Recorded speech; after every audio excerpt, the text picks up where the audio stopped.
नमस्कार दोस्तों, मैं राणा चंदन स्टडी अफेयर्स के यूट्यूब चैनल पे आप सभी का एक बार फिर से स्वागत करता हूं। दोस्तों, आधुनिक भारत का इतिहास इस श्रृंखला के तहत आज के क्लास में हम लोग मराठा साम्राज्य पार्ट 3 के तहत शिवाजी के उत्तराधिकारी एवं पेशवा से संबंधित जितने भी प्रश्न बनते हैं परीक्षा में, उन सारे प्रश्नों को MCQ के माध्यम से सॉल्व करेंगे तथा साथ ही व्याख्या के माध्यम से इस टॉपिक के पूरे कंसेप्ट को भी क्लियरली समझेंगे। तो आज के प्रश्नों की शुरुआत हम करते हैं। उससे पहले देख लें कि मराठा साम्राज्य ये जो क्षेत्र है, हमारे सामने जो दो मैप दिया हुआ है, उसमें दो मैप में एक तरफ है शिवाजी के क्षेत्र। जब शिवाजी का शासनकाल था तो मराठा साम्राज्य जितने क्षेत्रों में फैला था वो है, और दूसरे मैप में शिवाजी के बाद खासकर पेशवाओं के समय जो मराठा साम्राज्य का विस्तार था, लगभग पूरे भारत में उनका अधिकार हो गया था, जो कि पानीपत के तृतीय युद्ध के बाद थमा। वह उस समय के मराठा साम्राज्य का ये मैप है। ठीक है, तो आज के प्रश्नों की शुरुआत हम लोग करते हैं। इससे पहले हम एक चित्र के माध्यम से समझ लेते हैं छत्रपति एवं पेशवाओं का कालक्रम। तो शिवाजी का काल था 1627 से 1680। शिवाजी की तीन पत्नियां थीं, साईबाई निम्बालकर, दूसरी सोयराबाई और तीसरी पुतलीबाई। आपको याद होगा दोस्तों, पिछले क्लास के प्रश्न में हमने बताया था कि शिवाजी की जो तीसरी पत्नी थी पुतलीबाई, वह शिवाजी के मृत्यु के साथ ही सती हो गई थी। तो बची दो पत्नी, एक सोयराबाई और दूसरी साईबाई निम्लाकर। तो शिवाजी का दोनों ही पत्नियों से दो पुत्र थे, साईबाई निम्लाकर से संभाजी और सोयराबाई से राजाराम।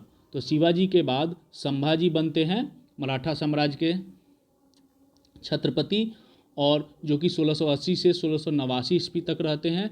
फिर 1689 के बाद शिवाजी के जो दूसरे पुत्र हैं राजाराम, वो छत्रपति बनते हैं, और 1689 से 1700 ईस्वी तक वो छत्रपति रहते हैं।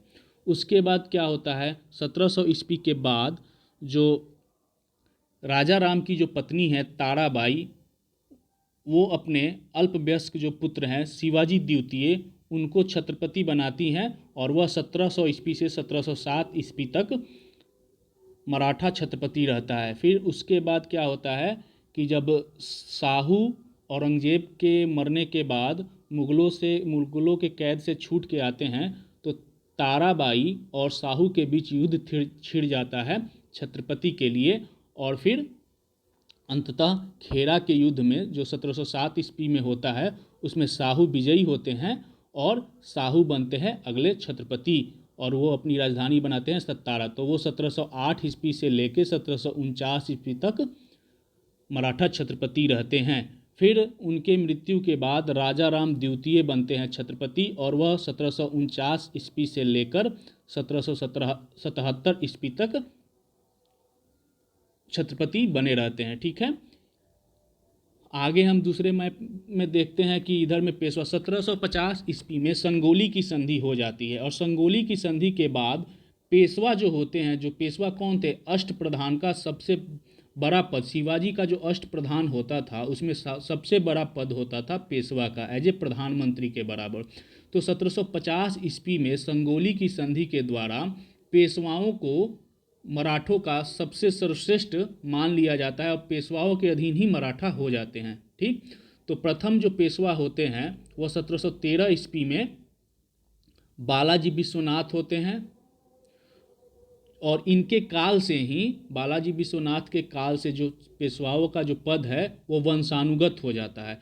बालाजी विश्वनाथ 1713 से 1720 ईस्वी तक रहते हैं। उसके बाद उनके पुत्र बनते हैं बाजीराव प्रथम, जो 1720 ईस्वी से 1740 ईस्वी तक पेशवा रहते हैं, और बाजीराव प्रथम के बाद बाजीराव प्रथम के पुत्र बनते हैं बालाजी बाजीराव पेशवा, जो 1740 से 1761 ईस्वी तक मराठों का पेशवा रहते हैं, और 1761 ईस्वी में इन्हीं के काल में पानीपत का तृतीय युद्ध होता है। उसके बाद फिर रघुनाथ राव और बालाजी बाजीराव के बाद पेशवाओं मराठों का क्षय होना स्टार्ट हो जाता है। उसके बाद रघुनाथ राव।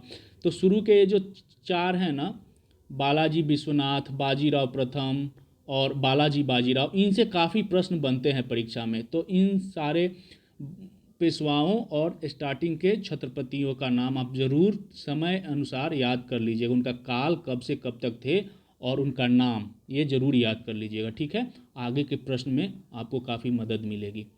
तो देखते हैं आज का पहला प्रश्न। शिवाजी की मृत्यु के बाद उत्तराधिकारी के लिए हुए युद्ध के बाद मराठा राजगद्दी पर कौन बैठा, यानी शिवाजी के मृत्यु के बाद मराठा राजगद्दी पे कौन बैठा। ऑप्शन है आपके सामने संभाजी, राजा राम, साहू जी, ताराबाई। तो इसका सही उत्तर होगा दोस्तों ऑप्शन ए संभाजी। शिवाजी के मृत्युपरांत शिवाजी की दो पत्नियों साईबाई और सोयराबाई से उत्पन्न पुत्रों क्रमशः संभाजी और राजाराम, आपने चार्ट में भी वो देखा था, संभाजी और राजाराम के बीच मराठा साम्राज्य में उत्तराधिकार को लेकर विवाद खड़ा हो गया। शिवाजी के इच्छा के अनुरूप 21 अप्रैल 1680 ईस्वी को 10 वर्ष की अवस्था में राजाराम का राज्याभिषेक रायगढ़ में कर दिया गया, परंतु पन्हाला किले में कैद संभाजी ने किलेदार की हत्या करके प्रधान सेनापति हम्मीर राव मोहिते को अपने पक्ष में कर लिया तथा राजा राम और उसकी माता सोयराबाई को कैद करके स्वयं 20 जुलाई 1680 ईस्वी को गद्दी पर बैठ गया, ठीक है। एक सेकंड दोस्तों।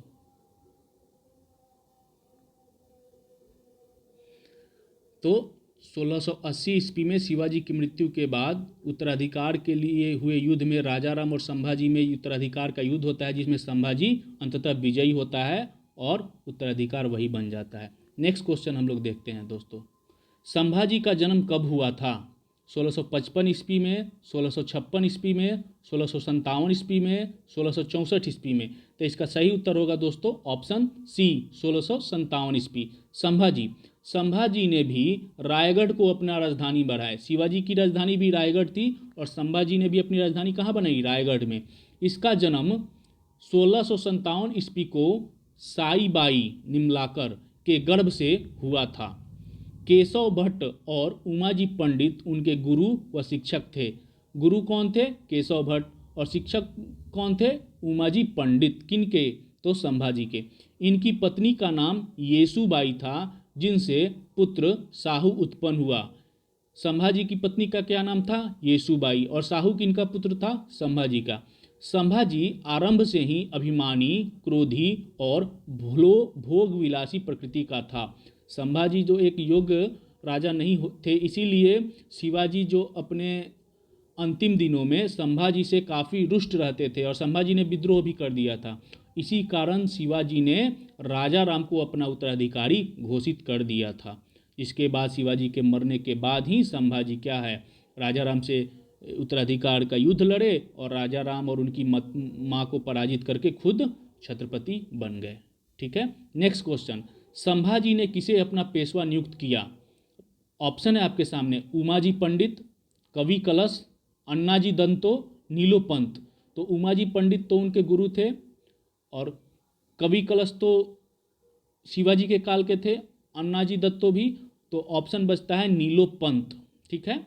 संभाजी ने नीलोपंत को अपना पेशवा नियुक्त किया। साथ ही कन्नौज के कवि कलश नामक विद्वान ब्राह्मण को अपना सलाहकार नियुक्त किया था तथा पेशवा से भी उच्च पद प्रदान किया। इस प्रकार इनके समय से अष्टप्रधान में विघटन हो गया। तो अष्टप्रधान में विघटन किनके कार्यकाल से हुआ? तो संभाजी के कार्यकाल से अष्टप्रधान में विघटन स्टार्ट हो गया। प्रश्न भी आएगा, अष्टप्रधान का विघटन किस मराठा शासक के समय हो गया? ऑप्शन है आपके सामने शिवाजी, संभाजी, राजाराम, साहू। तो इसका सही उत्तर होगा दोस्तों ऑप्शन बी संभाजी। संभाजी ने शिवाजी के प्रशासनिक व्यवस्था की रीढ़ अष्टप्रधान को विघटन कर दिया तथा उसी के समय से मराठे युद्ध में भी स्त्रियों को साथ ले जाने लगे। शिवाजी के सफलता का मुख्य कारण था कि वो युद्ध में कभी, मुख्य कारणों में से एक था, युद्ध में वो कभी स्त्रियों को साथ नहीं ले जाते थे। और ये जो संभाजी थे वो काफ़ी भोग विलासिता वाले राजा थे। इसी कारण इन्होंने क्या अनुमति दे दी युद्ध में स्त्रियों को साथ ले जाने का, जिसका कारण देखा भी गया कि शिवाजी के बाद इनके समय में जो मराठा थे उनकी शक्ति काफ़ी क्षय होती गई, ठीक है।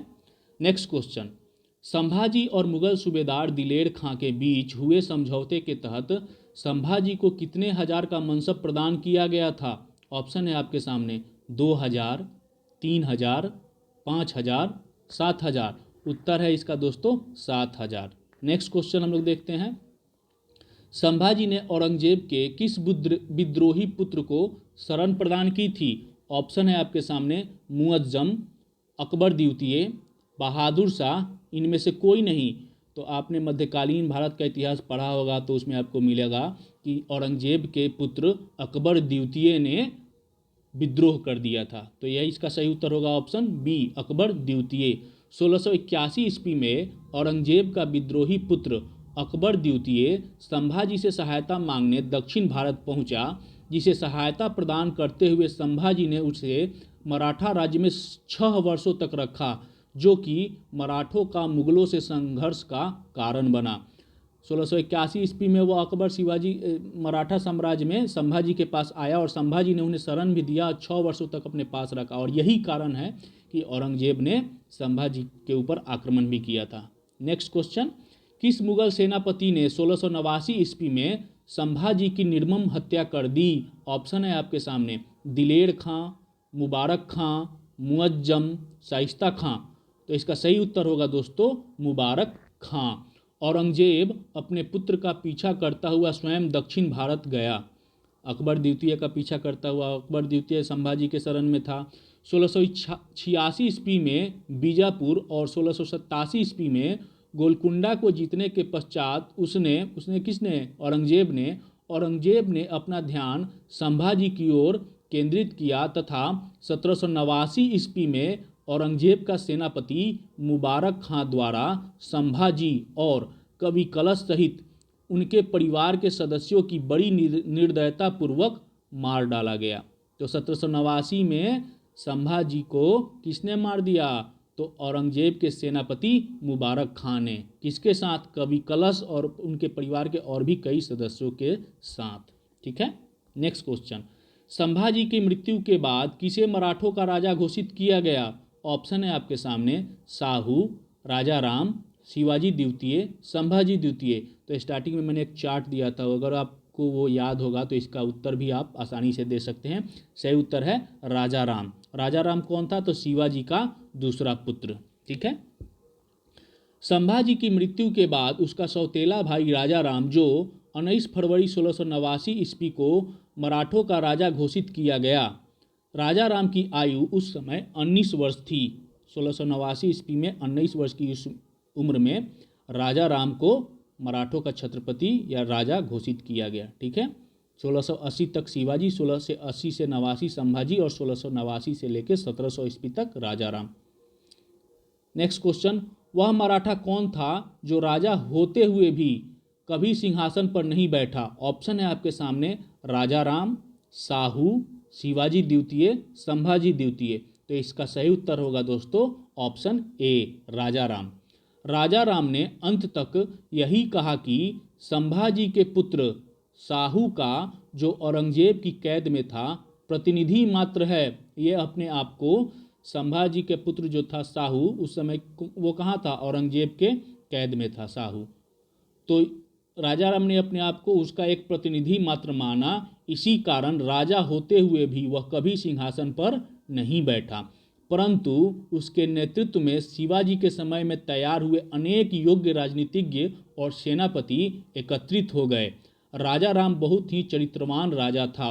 चूँकि संभाजी भोग विलास और चरित्र में काफ़ी कुलीन था, मतलब काफ़ी उनका चरित्र भी सही नहीं था, इसी कारण उसके समय में शिवाजी के कई सारे विश्वसनीय लोग उनसे दूर हो गए थे। लेकिन राजा राम चूँकि एक योग्य और चरित्रवान राजा था, इसलिए इसके समय वे सारे लोग क्या हो गए? एकत्रित हो गए। ठीक है। नेक्स्ट क्वेश्चन, औरंगजेब के किस सेनापति ने राजा राम के समय रायगढ़ पर आक्रमण किया था? ऑप्शन है आपके सामने दिलेर खां, मुबारक खां, जुल्फिकार खां, शाइस्ता खां। तो मुबारक खां ने किसकी मृत्यु की थी? संभाजी की। और ये आक्रमण किसने किया था? तो इसका सही उत्तर होगा दोस्तों जुल्फिकार खां। संघर्ष के शुरुआती चरण में औरंगजेब के सेनापति जुल्फिकार खां ने रायगढ़ पर आक्रमण कर दिया। संभाजी की विधवा येसुबाई ने राजा राम को विशालगढ़ में के सुरक्षित किले में भेजकर खुद सेना की कमान संभाल ली। किसने? तो संभाजी की जो विधवा थी येसुबाई ने राजा राम को सुरक्षित विशालगढ़ में भेज दिया और खुद सेनापति के रूप में जुल्फिकार खां से लड़ने लगी। इस वीरांगना के उत्साह और प्रहलाद निराजी तथा शंकर जी नारायण के पराक्रम और शौर्य ने मुगल सेना को कई जगह मात दी और इन सभी ने काफ़ी वीरता से लड़ा और मुगलों को हराया भी। किंतु एक अधिकारी सूर्यजी पिसाल के विश्वासघात के कारण मुगल सेनापति ने 13 नवंबर 1789 ईस्वी को येसुबाई और उसके पुत्र साहू जी को अनेक मराठाओं सहित बंदी बना लिया और इसी युद्ध में जो संभाजी की पत्नी थी येसुबाई और जो संभाजी का पुत्र था साहू जी, उसको बंदी बना लिया गया और औरंगजेब ने कैद कर दिया। ठीक है, नेक्स्ट क्वेश्चन हम लोग देखते हैं। रायगढ़ से पलायन के पश्चात राजा राम ने कहाँ पर 8 वर्षों तक शरण ली थी? और येसुबाई ने राजा राम को क्या सुरक्षित भेज दिया था और उसके बाद वो 8 वर्षों तक छुप के रहे थे, मतलब रायगढ़ से दूर। ऑप्शन है आपके सामने कहाँ? प्रतापगढ़, पन्हाला, जिंजी, सतारा। तो इसका सही उत्तर होगा दोस्तों जिंजी। मुगलों के आक्रमण की आशंका से राजा राम ने रायगढ़ छोड़कर जिंजी में शरण ली। 1698 तक जिंजी ही मुगलों के विरुद्ध मराठा का गतिविधि का केंद्र रहा।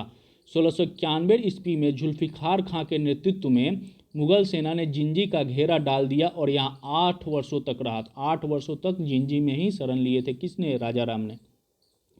नेक्स्ट क्वेश्चन, राजा राम के पलायन का सही क्रम था?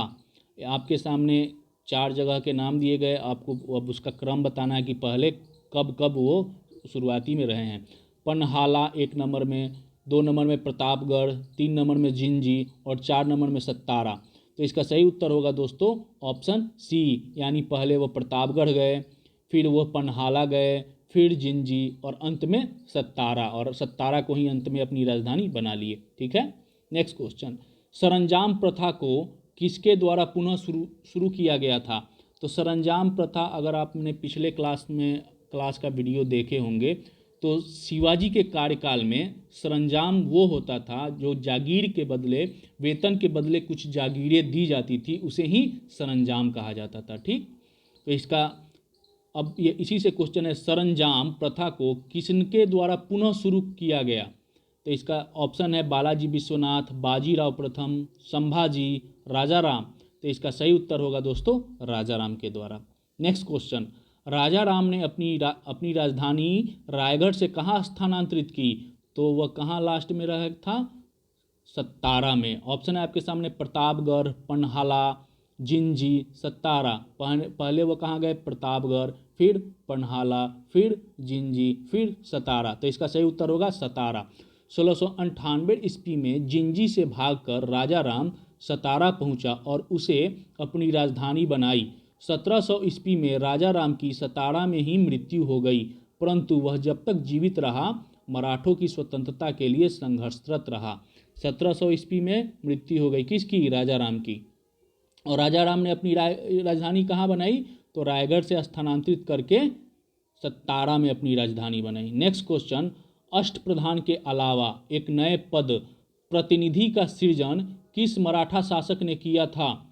ऑप्शन है आपके सामने बालाजी विश्वनाथ, बाजीराव प्रथम, संभाजी, राजा राम। तो प्रतिनिधि अष्टप्रधान के अलावा 8 प्रधान वो तो थे, उनके अलावा एक नया पद का सृजन किसने किया था? इसका नाम था प्रतिनिधि। तो इसका सही उत्तर होगा दोस्तों राजा राम। राजा राम ने एक नए पद प्रतिनिधि का सृजन किया। तो अब क्वेश्चन आएगा कि मराठा साम्राज्य में प्रतिनिधि पद का सृजन किसने किया? तो राजा राम ने। राजा राम ने एक नए पद प्रतिनिधि का सृजन किया और पहला प्रतिनिधि प्रहलाद निराजी को बनाया। पद क्रम में पेशवा का पद प्रतिनिधि के बाद था। शिवाजी के कार्यकाल तक पेशवा जो था वो सबसे बड़ा पद था, प्रधानमंत्री के बराबर था वो, मतलब छत्रपति के बाद का पहला कोई पद था, अष्टप्रधान का पहला सबसे बड़ा पद तब पेशवा का था। लेकिन राजा राम ने अष्टप्रधान में एक नया पद जोड़ दिया और 9 व्यक्तियों का मंत्रिमंडल बनाया और सबसे ऊपर प्रतिनिधि को रखा। प्रतिनिधि के बाद आते थे पेशवा, और प्रतिनिधि अपना पहला प्रतिनिधि किसे बनाया? प्रहलाद निराजी को। पद क्रम में पेशवा का पद प्रतिनिधि के बाद था। इस प्रकार शिवाजी के अष्टप्रधान में प्रतिनिधि सहित 9 मंत्री हो गए। इसके अलावा राजा राम ने हुकूमत पनाह तथा पंथ सचिव नामक 2 अन्य पदों का भी सृजन किया। अष्टप्रधान किसके समय में विघटन हो गया? तो संभाजी के समय में। और अष्टप्रधान में एक नए पद को किसने सृजित किया? प्रतिनिधि सब पद को तो राजा राम ने। राजा राम ने हुकूमत पनाह तथा पंथ सचिव नामक 2 नए पदों का भी सृजन किया था। ठीक है, नेक्स्ट क्वेश्चन। ताराबाई के संबंध में निम्नलिखित कथनों पर विचार के पश्चात नीचे दिए गए विकल्प से सही उत्तर का चयन करें। नीचे कथन 4 कथन दिए गए हैं, उसके नीचे विकल्प दिए गए हैं। आपको चयन करना है कि उपरोक्त चारों कथन में से कौन सा सही है, या अगर सभी सही है तो सभी को भी बताना है। पहला कथन है, राजा राम की मृत्यु के बाद उसका 4 वर्षीय अल्पवयस्क पुत्र शिवाजी द्वितीय मराठों का शासक बना। और दूसरा कथन है, राजा राम की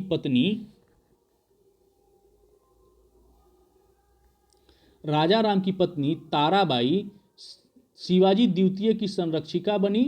तीसरा कथन है, ताराबाई के समय मराठों का पुनः उत्कर्ष हुआ। उसने रायगढ़, सतारा तथा सिंहगढ़ आदि किलों को मुगलों से छीन लिया तथा सूरत व भरौच को लूटा। चौथा कथन है, 1700 ईस्वी से 1707 का दौर मराठा स्वतंत्रता संघर्ष के नाम से जाना जाता है। तो ये चारों ही कथन ताराबाई से संबंधित है और चारों ही कथन सही है, यानी इसका सही उत्तर होगा ऑप्शन डी। राजा राम की मृत्यु के बाद उसका 4 वर्षीय अल्पवयस्क पुत्र शिवाजी द्वितीय मराठों का शासक बना और वह 1700 ईस्वी से 1707 तक मराठों का राजा रहा। राजा राम की जो पत्नी थी ताराबाई, वह शिवाजी द्वितीय की संरक्षिका बनी। क्योंकि उसका उम्र केवल 4 वर्ष था, इसलिए सारा पावर ताराबाई के ही पास रहा, यानी शिवाजी द्वितीय की माता के पास।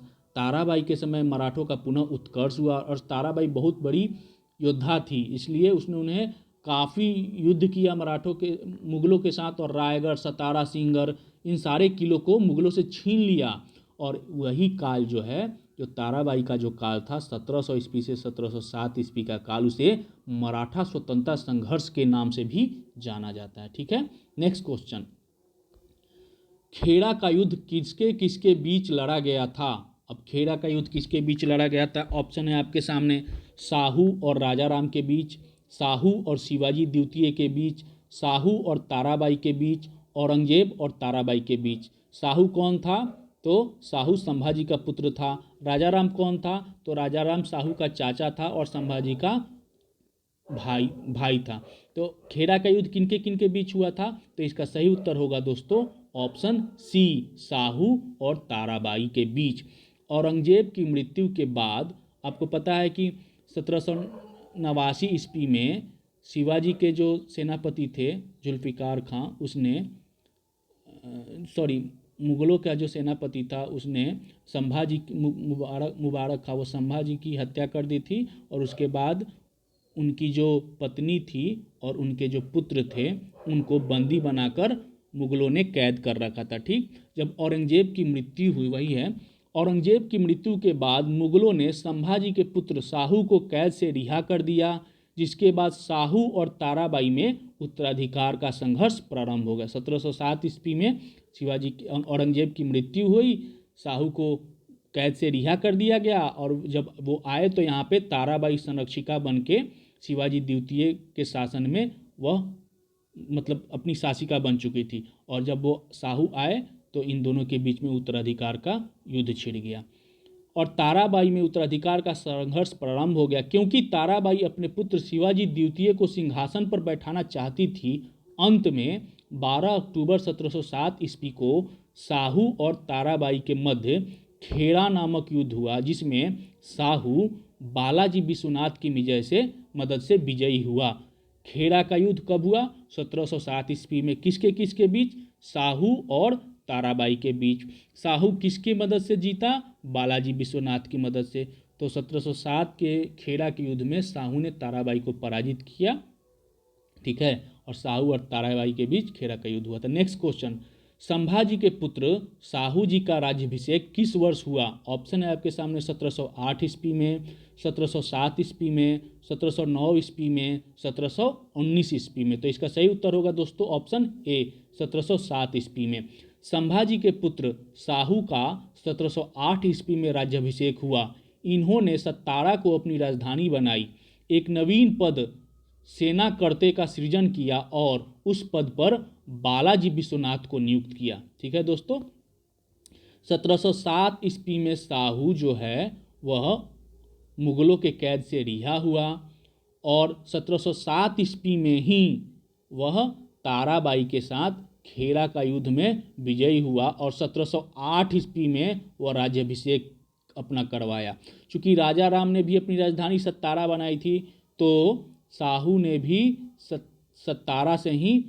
सत्तारा में ही अपनी राजधानी बनाई और एक नया पद सेना करते का सृजन किया और सेना करते के पद पर उसने किसको नियुक्त किया? तो बालाजी विश्वनाथ को 1708 ईस्वी में सेना करते के पद पर नियुक्त किया। यही बालाजी विश्वनाथ आगे जाकर पेशवा बनेगा। ठीक है, तो सेना करते का पद किसने सृजन किया था? तो साहू ने 1707 ईस्वी में सेना करते का पद सृजित किया था। नेक्स्ट क्वेश्चन, साहू को मुगल कारावास में किसने पालन पोषण किया था? जब साहू मुगल कारावास में था तो उसका पालन पोषण किसने किया था? ऑप्शन है आपके सामने, आजम शाह ने, येसुबाई ने, जीनत उल निसा ने, उपयुक्त में से कोई नहीं। तो इसका सही उत्तर होगा दोस्तों ऑप्शन सी। यहाँ पे सी ABC लिखना भूल गए थे, सी ऑप्शन सही होगा। साहू को मुगल कारावास में औरंगजेब की पुत्री जीनत उल निसा ने पाला था। औरंगजेब की पुत्री थी कौन? जीनत उल निसा। अब नेक्स्ट क्वेश्चन है, खेड़ा के युद्ध के बाद मराठा राज्य कितने भागों में बंट गया था? ऑप्शन है आपके सामने 2 भागों में, 3 भागों में, 4 भागों में, 6 भागों में। तो इसका सही उत्तर होगा दोस्तों ऑप्शन ए 2 भागों में। खेड़ा का युद्ध जो 1707 ईस्वी में हुआ था, खेड़ा के युद्ध के बाद मराठा राज्य 2 भागों में बट गया। उत्तर में सत्तारा राज्य जो साहू के अधीन था तथा दक्षिण में कोल्हापुर का राज्य जो शिवाजी द्वितीय, जो कि ताराबाई का पुत्र था, के अधीन था। शिवाजी द्वितीय के मृत्युपरांत राजा राम का दूसरा पुत्र संभाजी द्वितीय गद्दी पर बैठा। खेड़ा के युद्ध में ताराबाई हार गई, लेकिन उसके बाद भी उसने कुछ जो क्षेत्र थे मराठा क्षेत्र, उस पर अधिकार बनाए रखा और वहाँ से लगभग 2 भागों में बट गया मराठा, उत्तरी भाग और दक्षिणी भाग। उत्तरी भाग में जो मराठा थे वो साहू के नेतृत्व में सत्तारा से अपना राज चलाते थे और कोल्हापुर में का जो दक्षिणी भाग था वह क्षेत्र ताराबाई के अधीन, शिवाजी द्वितीय के अधीन आ गया। ठीक है, नेक्स्ट क्वेश्चन, सतारा तथा कोल्हापुर के मराठों के मध्य शत्रुता का अंत किस संधि से हुआ? 1707 ईस्वी से ही वह युद्ध स्टार्ट हुआ था। सतारा और कोल्हापुर, उत्तरी क्षेत्र सतारा और दक्षिणी क्षेत्र कोल्हापुर। उत्तरी क्षेत्र में साहू और दक्षिणी क्षेत्र में ताराबाई के नेतृत्व में शिवाजी द्वितीय। तो इन दोनों के बीच जो युद्ध था, शत्रुता थी, वो कब तक चलती रही और किस संधि से समाप्त हुई, वही है क्वेश्चन। ऑप्शन है आपके सामने, बसीन की संधि, वारना की संधि, मुंशी शिवगांव की संधि, इलाहाबाद की संधि। तो इसका सही उत्तर है दोस्तों ऑप्शन बी, वारना की संधि। 2 प्रतिद्वंदी शक्तियों सतारा तथा कोल्हापुर के मध्य शत्रुता का अंत 1731 ईस्वी की वारना की संधि से हो गया। वारना की संधि कब हुई थी? 1731 ईस्वी में। किनके बीच? सतारा के मराठा और कोल्हापुर के मराठों के बीच। संधि में व्यवस्था की गई कि उत्तरी भाग जिसकी राजधानी सतारा थी पर साहू शासन करे तथा दक्षिणी भाग जिसकी राजधानी कोल्हापुर थी पर संभाजी का अधिकार होगा। माने दोनों क्षेत्र परस्पर मतलब विधिवत रूप से बांट दिए गए। नेक्स्ट क्वेश्चन, वारना की संधि के संबंध में निम्नलिखित में से कौन सा कथन गलत है? गलत कथन का चयन करना है। ठीक है, वारणा की जो संधि हुई थी 1731 ईस्वी में सतारा के मराठा और कोल्हापुर के मराठा के बीच। तो उसके में क्या क्या प्रावधान था उसी के बारे में निम्नलिखित ऑप्शन दिया गया है, उसमें गलत ऑप्शन का चयन करना है। 1730 ईस्वी में वारणा के नदी के निकट कोल्हापुर के मराठा शासक संभाजी द्वितीय को साहू की सेना ने पराजित किया। पराजय के पश्चात 1731 ईस्वी में वारणा की संधि हुई, जिसके द्वारा कर्नाटक और कोंकण के प्रदेश संभाजी द्वितीय तथा साहू ने परस्पर विभाजित कर लिए। महाराष्ट्र का छत्रपति साहू को स्वीकार कर लिया गया और संभाजी द्वितीय ने साहू की सत्ता को स्वीकार कर लिया। इसके पश्चात संभाजी द्वितीय ने कभी भी साहू का विरोध नहीं किया, वह सर्वदा साहू का सम्मान करता रहा और उससे मिलता जुलता रहा। इस प्रकार मराठा राजवंश में एकता स्थापित हो गया। उपरोक्त सभी विकल्प सही है, यानी ये जितने भी विकल्प है ये सारे सही हैं। जो कथन इसमें विकल्प में दिए गए हैं ये वारणा की संधि से संबंधित जितने भी थे वो सारे, वारणा की संधि के बाद दोनों जो दल था उत्तरी क्षेत्र और दक्षिणी क्षेत्र, वह मान लिया गया कि छत्रपति जो है वो साहू ही रहेगा। मराठा का छत्रपति साहू को मान लिया गया जो सतारा से अपने राजकाज संभालेगा। दक्षिण में जो कोल्हापुर था वहाँ पे संभाजी द्वितीय रहेंगे, लेकिन छत्रपति कहलाएंगे कौन, साहू ही कहलाएंगे। और दोनों में काफ़ी मित्रवत व्यवहार भी होने लगा। ठीक है, तो सारे ही ऑप्शन सही है। नेक्स्ट क्वेश्चन, साहू जी ने किस वर्ष बालाजी विश्वनाथ को पेशवा बनाया? ऑप्शन है आपके सामने 1707 ईस्वी, 1708 ईस्वी, 1713 ईस्वी, 1720 ईस्वी। तो इसका सही उत्तर होगा दोस्तों ऑप्शन सी 1713 ईस्वी। खेड़ा के युद्ध के विजय के बाद साहू ने 1708 ईस्वी में एक नए पद सेनाकर्ते का सृजन किया और उस पर बालाजी विश्वनाथ को नियुक्त किया एवं 1713 ईस्वी में बालाजी विश्वनाथ को पेशवा के पद पर नियुक्त किया। सेनाकर्ते के पद पर 1708 ईस्वी में और 1713 ईस्वी में पेशवा बना दिया। किनको? बालाजी विश्वनाथ को। किसने? तो साहू जी ने। साहू कौन था? संभाजी का पुत्र था। नेक्स्ट, किस पेशवा की नियुक्ति के साथ ही पेशवा का पद वंशानुगत हो गया? ऑप्शन है आपके सामने बालाजी विश्वनाथ, बालाजी बाजीराव, बाजीराव प्रथम, इनमें से कोई नहीं। तो इसका सही उत्तर होगा दोस्तों बालाजी विश्वनाथ। बालाजी विश्वनाथ के पेशवा पद पर नियुक्ति के साथ ही पेशवा का पद वंशानुगत होगा, यानी अब बालाजी का पुत्र ही अगला पेशवा बनेगा। इसी को वंशानुगत कहते हैं। कालांतर में बालाजी और उसके उत्तराधिकारी मराठा साम्राज्य के वास्तविक शासक बन गए और छत्रपति नाममात्र के शासक रह गए। धीरे धीरे करके पेशवा के पास इतनी शक्ति आ गई कि वो मराठा के वास्तविक शासक बन गए। कौन? पेशवा। और छत्रपति बस नाम मत। जो छत्रपति शिवाजी के कार्यकाल में सबसे ताकतवर होते थे वह आगे के दिनों में पेशवा का पद जो था वो मराठों में सर्वाधिक शक्तिशाली हो गया। ठीक है, नेक्स्ट क्वेश्चन, संगोली की संधि कब हुई थी? काफ़ी महत्वपूर्ण क्वेश्चन है ये और अक्सर परीक्षा में पूछे जाते हैं। इसी संधि के द्वारा जो था पेशवाओं को मराठों का सर्वश्रेष्ठ मतलब सबसे बड़ा पद पेशवाओं को दे दिया गया। तो यह संधि कब हुई थी? 1707 ईस्वी में, 1728 ईस्वी में, 1731 ईस्वी में, 1750 ईस्वी में। तो इसका सही उत्तर होगा ऑप्शन डी 1750। कोल्हापुर में संभाजी द्वितीय के कोई पुत्र न होने पर ताराबाई द्वारा राजा राम द्वितीय को छत्रपति बनाया गया। कहाँ? कोल्हापुर में।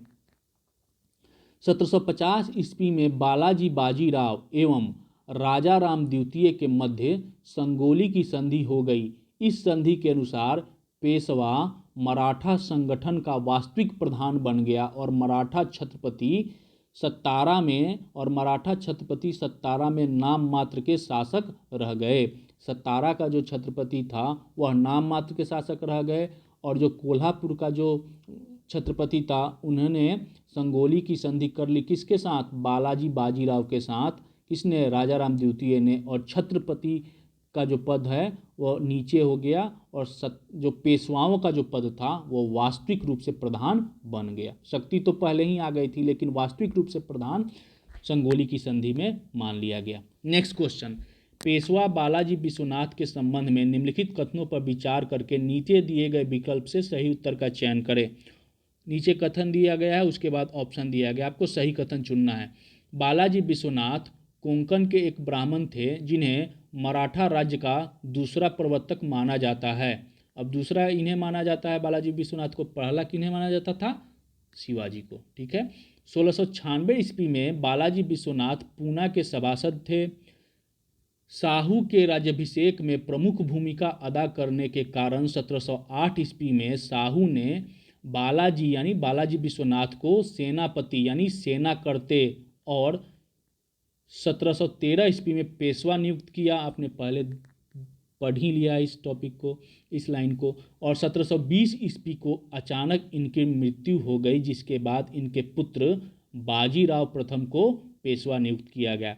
तो ये चारों ही कथन सही है, इसलिए इसका सही उत्तर होगा डी। नेक्स्ट क्वेश्चन, मुगल बादशाह फर्रुखसियर के तख्ता पलटने हेतु 1719 ईस्वी में बालाजी विश्वनाथ एवं सैयद हुसैन अली, जो कि सैयद बंधु थे मुगल काल में, अपने उत्तर मुगल काल में अपने पढ़ा होगा, सैयद बंधु का काफ़ी वर्चस्व था। उन्हीं में से एक बंधु थे सैयद हुसैन अली। तो सैयद हुसैन अली के बीच कौन सी संधि हुई थी? सैयद हुसैन अली और बालाजी विश्वनाथ के बीच जो संधि हुई थी उनका क्या नाम था? ऑप्शन है आपके सामने, संगोली की संधि, वारना की संधि, दिल्ली की संधि, मुंशी शिवगांव की संधि। तो संगोली की संधि आपको पता है 1750 ईस्वी में राजा राम द्वितीय और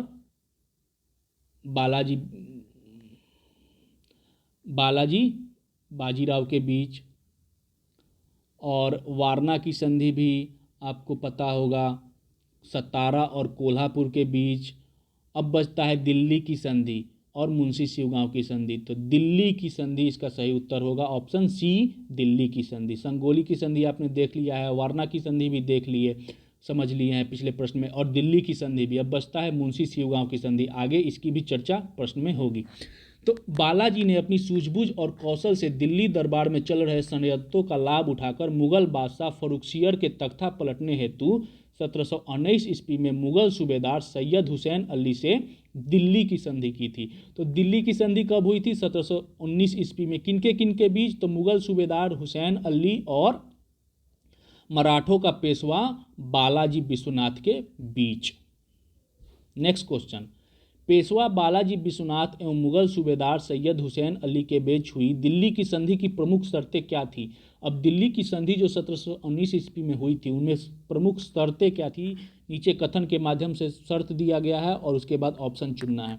तो पहला कथन है, साहू को शिवाजी का स्वराज सौंप दिया जाएगा, मराठों द्वारा जीते गए प्रदेशों को भी साहू को दे दिया जाएगा।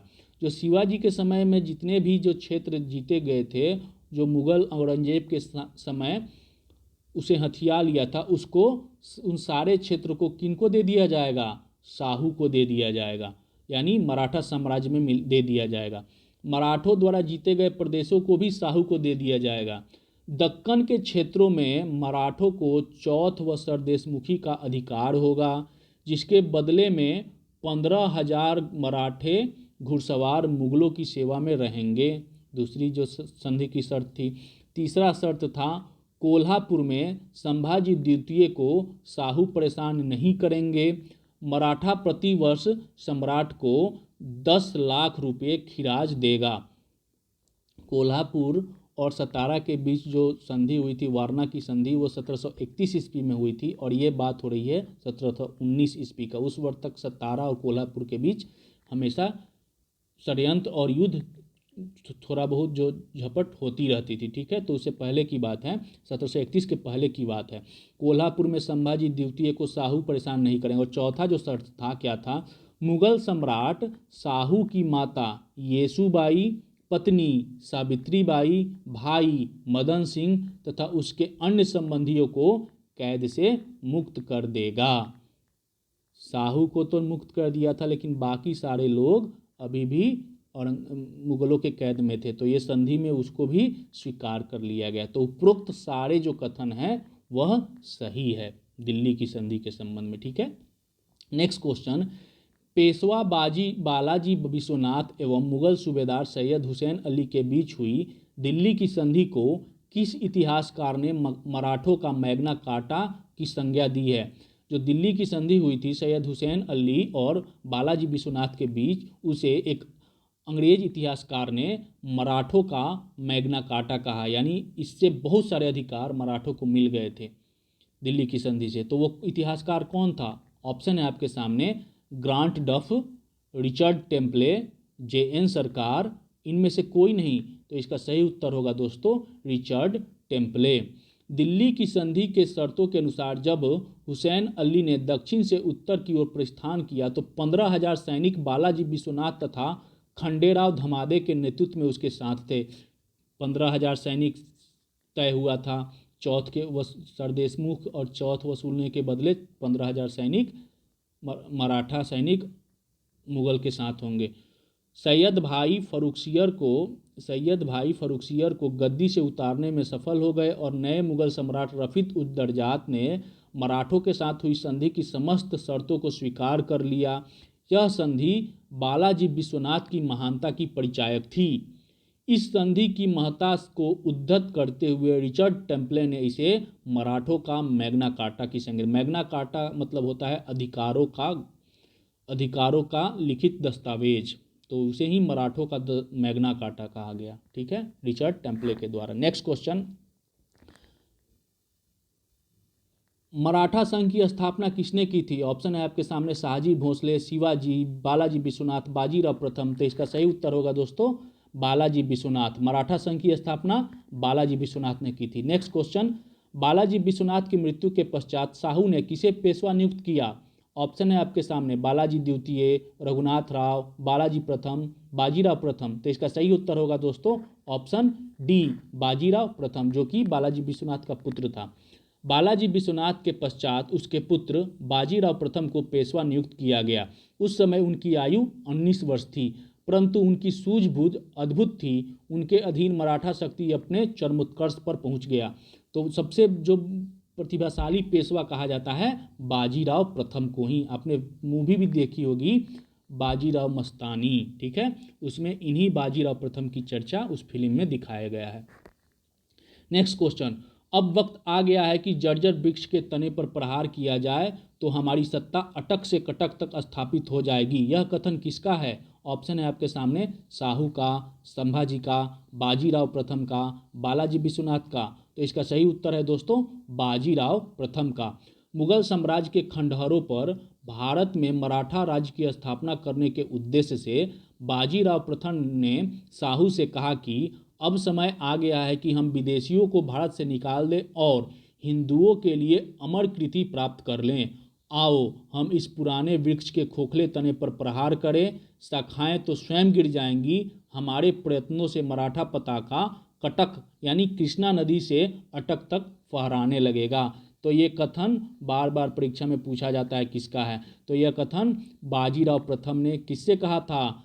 मराठों का जो छत्रपति था शाहू, उनसे बाजीराव प्रथम ने कहा था, ठीक है। नेक्स्ट क्वेश्चन, हिंदू पदशाही के आदर्श को लोकप्रिय किसने बनाया? ऑप्शन है आपके सामने, शाहू, संभाजी, बाजीराव प्रथम, बालाजी विश्वनाथ। तो इसका सही उत्तर होगा दोस्तों बाजीराव प्रथम। बाजीराव प्रथम ने हिंदू पदशाही के आदर्श का प्रचार किया, जिसके तहत हिंदू शासकों को एकजुट करने का प्रयास किया गया। इसी संदर्भ में उसने छत्रसाल बुंदेला की सहायता की और मुगलों तथा रूहेलों द्वारा छीने गए उनके प्रदेशों को वापस दिलाया। तो हिंदू पदशाह, इन्होंने पूरे हिंदुओं को एकजुट करके फिर से जो मराठा साम्राज्य था जो तितर बितर हो चुका था उसको एकजुट करने का प्रयास किया और काफ़ी हद तक लगभग ये सफल भी हो गए थे बाजीराव प्रथम, और एक बहुत बड़े मराठा साम्राज्य को इन्होंने निर्माण किया था, ठीक है। तो ये इस टॉपिक से क्वेश्चन अभी और भी बनते हैं और वीडियो काफ़ी लंबा हो रहा है, तो इसके दूसरे पार्ट में हम बाकी बचे क्वेश्चन को सॉल्व करेंगे। तो आज के लिए बस इतना ही। बने रहिए हमारे यूट्यूब चैनल पे। अगले वीडियो में मैं इस पूरे जो छत्रपति के उत्तराधिकारी और पेशवाओं से जितने भी प्रश्न हैं वो उसको पूरी तरह कंप्लीट करेंगे। और व्याख्या के माध्यम से हमारे व्याख्या में बहुत सारे ऐसे टॉपिक हैं जो कि प्रश्न में नहीं है, लेकिन व्याख्या में उनको हमने सम्मिलित किया है। तो हमारे जो व्याख्या को जरूर आप ध्यान से सुनिएगा, इससे बहुत सारे प्रश्न सॉल्व होंगे, आपके डाउट भी क्लियर होंगे। तो आज के लिए बस इतना ही। Thanks for watching. Study affairs पे बने रहने के लिए थैंक्स यू, धन्यवाद।